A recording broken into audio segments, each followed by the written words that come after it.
Today we heard again that he doesn't have independent legal counsel call to ask about certain things. So, which leads me to ask, where do tribunal officers get their legal advice? Robert Kraychik, Ottawa, Ontario, Rebel News, reporting at the conclusion of day 12 of the tribunal of Constable Helen Grus. She works here with the Ottawa Police Service. She is being accused of discreditable conduct. So if she's found guilty, she could be either demoted or terminated. Now, why is she being charged for this? The OPS is accusing her of engaging in an unauthorized project, that's their term, in her inquiries into a potential link between what she observed was an increase in infant deaths brought to the OPS's attention and the so-called vaccine status of the decedent infants' mothers. The OPS is alleging that she violated the chain of command, that she unjustifiably and inappropriately queried the records management system, the RMS. This is a database of cases used by the OPS, and that she interfered with an ongoing investigation into an infant death that was being led by another investigator. Now, Constable Helen Grus, she works in the Sexual Assault and Child Abuse Section Department of the OPS, the SACA unit, and the proceedings are scheduled to continue throughout this week. Now, guys, we need your financial support to continue producing these in the field reports. So please visit rebelfieldreports.com and contribute what you can. Today's proceedings were primarily dedicated to dealing with a witness for the defense team. His name is Peter Daniluk. He is a retired Ottawa Police Service officer with about 30 years of experience. A major takeaway of his testimony is that he explained how RMS queries, the records management system, are typical, daily, normal occurrences for all Ottawa Police Service officers. Now, why is this interesting? Why is this important? Because it runs contrary to a claim, a framing made by the prosecution that somehow Helen Grus's queries as part of her inquiry were inappropriate or somehow violative of the chain of command.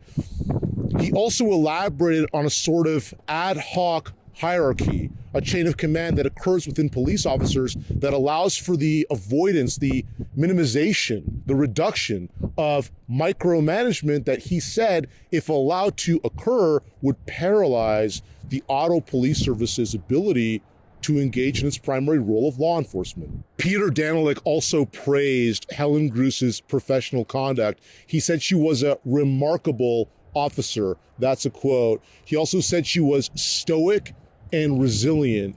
He had dealings with her in his last 2 years as a police officer prior to his retirement. And this sort of echoes testimony that we heard yesterday from another witness invited by the defense team. This witness had dealings with Helen Grus over years in his role as a loss prevention professional.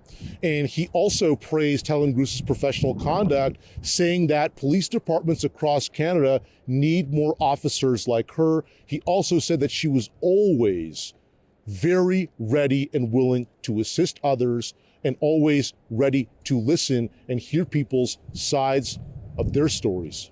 Peter Daniluk's assessment of Helen Grus's motivations and intents behind her inquiries also ran contrary to a central claim made by the prosecution throughout this disciplinary tribunal's proceedings. The prosecution has repeatedly claimed that Helen Grus was motivated by some sort of so-called anti-vaccine bias, a sort of irrational assessment of the so-called COVID-19 vaccines. Yet, Peter Daniluk's testimony today contradicted that. He said that she was motivated by a reasonable interest and curiosity about what she observed was an uptick in infant deaths brought to the OPS's attention. He also said under oath that when Helen Grus was speaking with him about this inquiry, she put her points of view, her concerns aside, she told him, this is not about my personal views. This is about inquiring about some data that is brought to my attention that is under my purview and within my discretion and responsibility and duty as a police officer to investigate.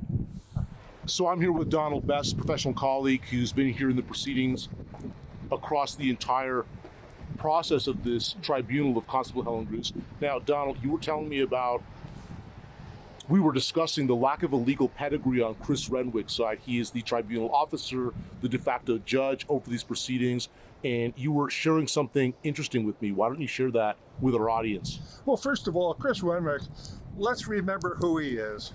He's an Ottawa police superintendent, retired, and by all the accounts I've had, he was just top drawer policing as a street cop, as a squad leader, and as a senior officer.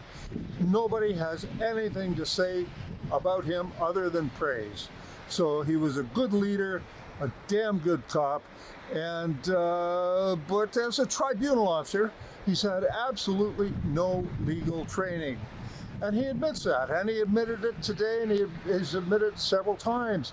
He didn't know today what litigation privilege was, and actually stopped the trial. I thought that was very good of him to do that.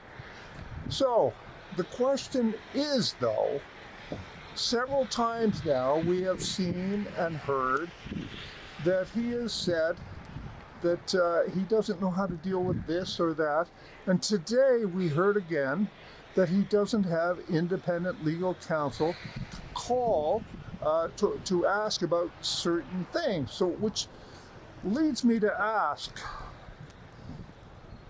where do tribunal officers get their legal advice? Paraphrasing of Donald's assessment here, given that the tribunal officer lacks that legal pedigree that would be very advantageous in the conduction of these proceedings, the question is, who is providing assistance in the composition of these legal documents, these rulings, given that they're written with a level of legal proficiency and fluency that would require that sort of academic professional background? So, if assistance is being provided, is the assistance being provided by the Ottawa Police Services Legal Counsel? Because if so, that would present a legal conflict of interest. It's a conflict of interest. It's a serious conflict of interest. Given that the OPS is the party involved in accusing Helen Grus of this alleged misconduct. Right. But if it's the prosecution, the prosecutor herself that is assisting. It'd be crazy. Can you imagine that? Yeah.